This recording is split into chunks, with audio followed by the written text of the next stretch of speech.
SEC Power Rankings entering Week 12 of the 2023 college football season. We start in the cellar at number 14. And guys, if I could put them at number 15, I would. Hey, next year, I'll be able to put them at number 16. But at number 14, the Vanderbilt Commodores. South Carolina disposing of Vandy on Saturday. It's kind of a shame what Vandy is this year, guys. I mean, I mentioned this yesterday. I got a text from a guy that I'm good friends with, have done work with, that covers Vanderbilt. And he told me, he said, Chris, I cover the worst team in all of Power 5. I cover the worst team. And I'm like it was a vent session between he and he was just complaining about the NIL stuff and what's going on. And I mean, I felt for him.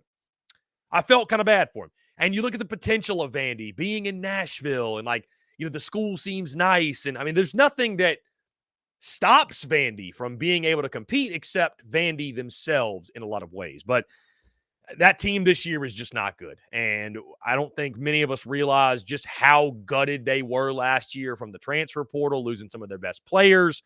Ken Seals doing everything that he can back there, right? Doing everything that he can to make plays. And I mean, give a lot of credit to South Carolina. Was really impressed with the way they took away Will Shepherd. They took away Jaden McGowan. They took away Vandy's top playmakers. But you really saw on Saturday how bad it is in Nashville. So the Commodores easily stay in the cellar. They are in that number 14 spot. And I believe their last chance at an SEC win is going to come against Tennessee. I think that's right. So doesn't look likely. We'll leave it at that. Number 13, guys. I've got the Mississippi State Bulldogs at number 13. Just fired Zach Arnett. Just lost to Texas A&M by 41 points. Not a lot of positive things to say about Mississippi State football right now. I don't know that I really meant to take such a cheap shot at Mississippi State. I got to come clean, guys. I took somewhat of a cheap shot at Mississippi State today.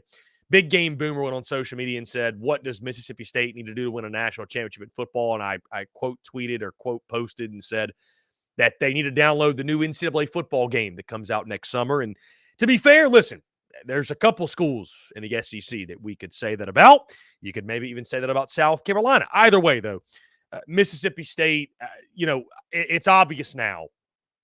The tinkering with and the reinvention of the offense and going away from the air raid was not the move. And I mentioned yesterday, guys, that I feel for Zach Arnett. I think he was put in a really, really tough situation. Dare I say an unwinnable situation. But that decision to completely reinvent things, especially when he had to know that, hey, if I don't win and win quickly, there's not going to be a lot of sympathy for me. There's just not sympathy in SEC football, guys. There is no sympathy, right? Nobody cares that Mike Leach passed less than a year ago. They want you to win. They want you to win now. And that was obviously a really bad decision to go away from the thing that had made them so successful, which was the air raid. But Mississippi State, guys, just not a good football team. Again, a 41-point loss to A&M. They sit 13th in the SEC Power Rankings. Number 12, I've got the Arkansas Razorbacks. And it's results like we saw over the weekend. What was it, like a 40-point loss at home? Watching Polar Express at halftime in the locker room. Guys, there should just be a rule that if your football team is struggling to the level that Arkansas is this year, and your players are in the locker room at halftime, down 16 points, watching Polar Express at the half, there should be a rule that you have to fire your coach. There should be a rule. That should be, all right, that's fine, you did that, but you got to fire your coach now. If the on-field results didn't scream that change needs to happen, that certainly does. An Auburn team that's getting hot, give them credit, but they're not great. They're not world beaters. This is a 3-point spread. And Auburn just went up and down the field on them, and a week removed from beating Florida in Gainesville, from looking like the firing of Dan Enos was the thing that saved Arkansas football this year to a degree. Arkansas just goes right back to what they've been all season. And it's a shame because Arkansas fans, you deserve better. Arkansas fans deserve better. Am I saying that Arkansas should have Alabama-like expectations year in, year out? I'm not saying that. I'm not saying Arkansas fans should be unrealistic. I'm not saying that. But Arkansas fans should demand more. And Arkansas fans deserve more. And it's stunning to me, guys, that Sam Pittman, that his era in Fayetteville is going so poorly because it looked so promising early on. But when it becomes so painfully obvious, like it is in Fayetteville right now, all you're doing is delaying the inevitable. That's all you're doing. Guys, at number 11, I've got South Carolina after a big win over Vandy, back-to-back wins. Bump up one spot. We'll see. South Carolina will have a chance to jump this weekend when they take on the Kentucky Wildcats.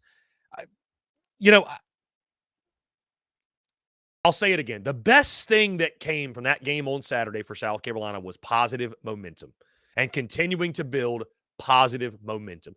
The next two games will define and will tell us, did those wins over Jacksonville State and Vandy, how much did they really mean? Did South Carolina find themselves in those two? Did they actually make improvements and make strides? Because it's hard to tell against inferior competition. But Kentucky and Clemson will show us everything we need to know. So, what did those two wins do for South Carolina? Other than it feels much better to win than lose. We shall see. But 11th, where I got South Carolina this week. At number 10, I've got the Florida Gators. Billy Napier's team falling a couple spots. I mean, listen, you go on the road, lose to LSU. I mean, that's a lot of teams do that. At night in Death Valley, a lot of teams do that, right? I'm surprised how bad Austin Armstrong's defense has been this year. Listen, I know Jaden Daniels is a freak, but you allow over 700 yards you allow over 700 yards of offense is what LSU got on them. I mean, the record day by Jaden Daniels, guys, obviously over 300 yards passing, over 200 yards rushing. And Florida, man, Florida fans are so funny, so fickle to a degree where it's like 1 week, hey, Billy Napier's it, man. Look at how he's recruiting. Gator football's on the up and up. The next week, it's, man, Billy Napier sucks. Fire him after this year. He won't make it past 2024. So, they've got another tough one upcoming against Mizzou. They got Florida State.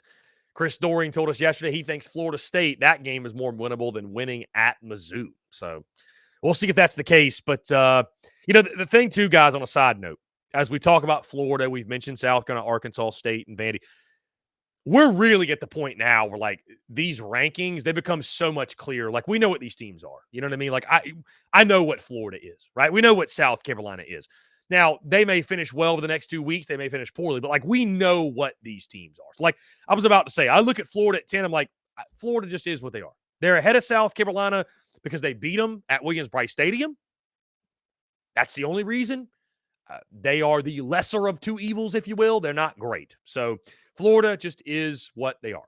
At number 9, I've got the Texas A&M Aggies. Man, firing your coach after a 41-point win. But this was a decision that was made weeks ago, right? I think we can all agree with that. This was a decision that was made a while ago. And I commend A&M for it, guys. I mean, listen, A&M's got a certain standard and expectation. And they're paying for a certain result. And if they don't get it, they don't get their ROI they're looking for, hey, they're going to demand more. And they're going to demand more from somebody else. So who Texas A&M hires is going to be really fascinating. Again, a good win over Mississippi State. You win by 41 points. The game feels like a bit of a footnote after the firing of Jimbo Fisher. But, Texas A&M with 2 more opportunities. You have that game against LSU as well to close it out. So we'll see what the Aggies can do. But, tough situation. I mean, just a tough situation without a head coach. for the final 2 weeks. What's the motivation factor? Do guys start having one foot out the door, if you will, looking in the transfer portal? I mean, I don't think I don't think that's beside the question here. Does Texas A&M, how motivated are they to finish the season the right way? At number 8, I've got South Carolina's upcoming opponent, the Kentucky Wildcats. Now, Kentucky, a team falling to Alabama over the weekend in blowout fashion. I think the Cats did some nice things offensively. Devin Leary has been coming on strong the last couple weeks. But, I mean, guys, Kentucky's lost 4 of the last 5. Kentucky and South Carolina, speaking of the game this weekend, pair of teams that feel like they're kind of heading in opposite directions. And I know the Cats have had the Gamecocks number. We'll talk about that more tomorrow. 8-2 in the last 10. They fared very well. Mark Stoops has fared very well against South Carolina. But, I mean, who knows? But I still look at Kentucky, guys. A lot of teams will get beat by Alabama. So, it's crazy. I said that we know about these teams. We know what they are. But with Kentucky, it's like you still look at them and you still look at their roster and you go, they should be better. Like, they should be better. Ray Davis is a freak. Beberian Brown, Dane Key, those receivers, they've kind of underachieved this year, which is shocking.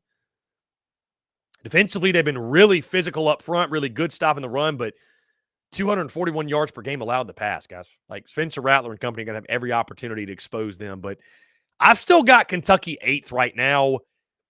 They crushed Florida. They still have their head coach employed, right? So I had to put them ahead of Texas A&M, but going to be interesting. There could be a major, major shakeup in the bottom middle of these power rankings going into next week. At number 7, how about them Auburn Tigers, man? How about Hugh Freeze? Auburn getting hot at the right time. The Iron Bowl is just around the corner, right? A dominating win over Arkansas. And, guys, I think you can see it. Like, Auburn's going to be dangerous. I mean, this is year 1. This is year 1 of Hugh Freeze. Year 1. And Auburn's solid. Auburn is very, very, very solid in year 1.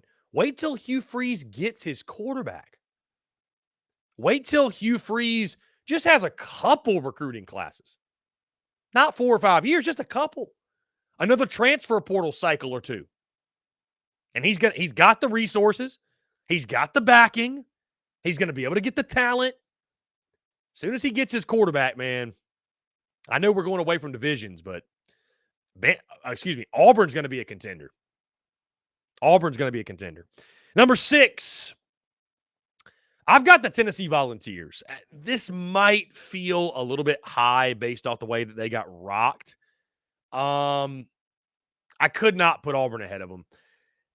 Tennessee got just blasted. They're just a different team, guys, away from Neyland Stadium. They're just a completely different team.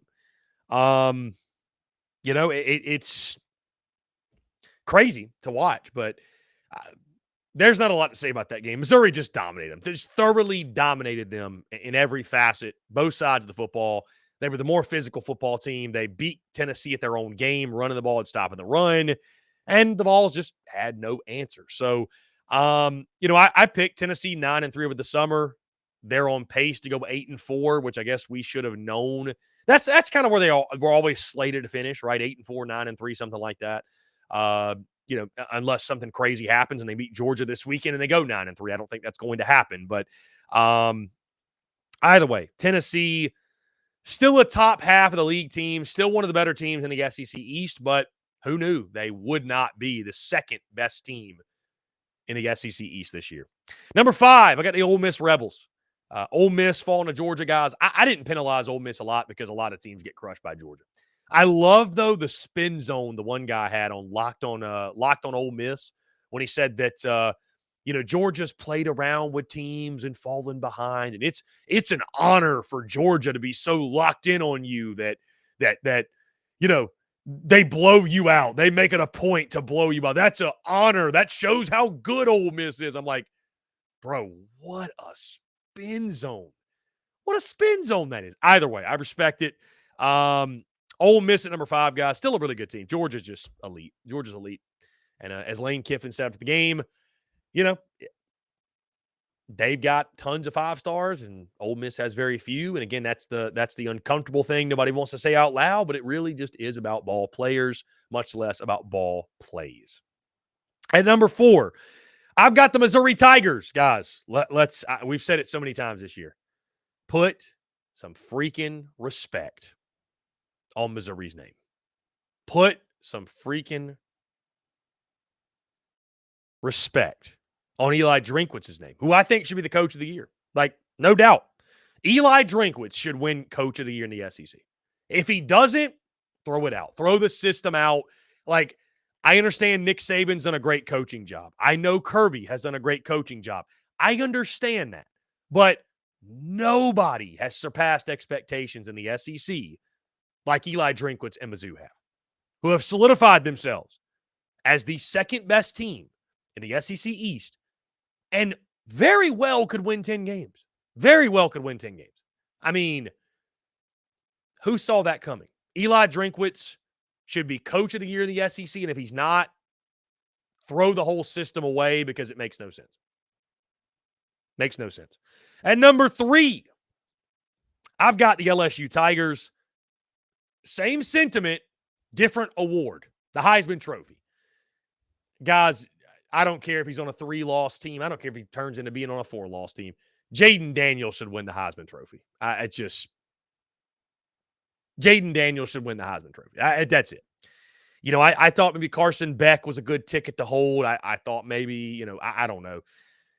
But what Jaden Daniels did in that Florida game, that was his Heisman moment. I mean, that was it. That was it. That was his Heisman moment. And it's going to take, I think, somebody else doing something really, really crazy. There's still time left. Jaden Daniels is still going to put up more numbers. So unless somebody else over the next 2 weeks, 3 weeks, whatever, emerges and has some performance that, I don't know, that shakes things up, Jaden Daniels, the front runner. Guys, again, they dispose of Florida.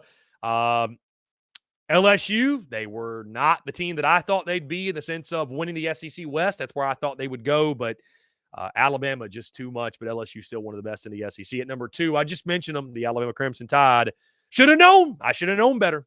This is a lesson learned, guys. It was my first time going to SEC Media Days, really my first time making documented picks in the SEC. That's not really all that true, but the way that we documented them was different. First time I've done that. And I had Bama 9-3, and sure enough, here is Bama locking in already with 2 games left. They have locked in their trip to the SEC title. So Alabama really impressive at Kentucky. They're playing their best football at the right time. Jalen Milroe was clicking, using his legs. I think because of that, you're seeing the passing game improve. The entire offense improved. Had 3 more rushing touchdowns in a game against Kentucky. I mean, Bama's rolling, man. Their front 7 is elite. We already knew that. Dallas Turner, what he provides. You know, Nick Saban and company, man. I mean, Nick Saban's done a great coaching job as well. He really has. How far has Bama come since that South Florida game in week 3? I mean, it's just night and day turnaround. They are number 2 in our rankings. And at number 1, surprise, surprise, the Georgia Bulldogs, who flexed their muscles in that game for Ole Miss. That game was fun for about 5 minutes, and then Georgia just took Ole Miss to the woodshed. All that 5-star talent that Lane Kiffin referred to shined, really showed itself. And, you know, I know there's some out there. Georgia, I think, opened the way too early line. Georgia opened as a 3-point favorite over Bama in that game. A lot of folks out there, take Bama, hammer Bama, whatever. Dude, Bama's heating up, right? Bama's getting better and better. Guys, Georgia's doing the same. This is what we expected. We expected Georgia to turn it on late season. They're getting, you know, they're comfortable. They know who they are. Brock Bowers is back sooner than expected. Carson Beck has been phenomenal. How they're only a 10-point favorite in Knoxville this weekend is stunning. It kind of reminds you of the Auburn line earlier in the season where it like didn't make sense, and then it ended up that Auburn covered. So I'd be wary of it. I don't see how Georgia doesn't cover that line, that spread, but, you know, weird things happen in Knoxville. So it's going to be a lot of fun in a couple weeks to watch Georgia and Alabama go at it. But again, number 1, guys, it's no debate. The Georgia Bulldogs sit atop the SEC once again.